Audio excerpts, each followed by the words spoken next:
How to withdraw money from TapSwap. Hello everyone, welcome to our channel. Let's see how we can withdraw the funds. So in order to withdraw the funds, you will first have to connect your wallet. And in order to connect Solana wallet, simply open up the option of task, then click on the option of special. Over here, you get the option to join Solana wallet or Binance account. Currently, there is no option as such because TapSwap has removed it.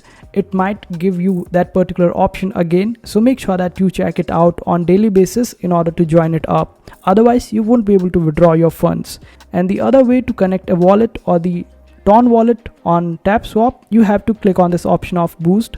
Then here as well, you get the option of boost 2x. Currently that particular option is not available as TapSwap has removed that particular option, so it might be there in future. So keep looking for these options in order to join these wallets, and after connecting these wallets you will be able to withdraw your funds, and this is how you do it.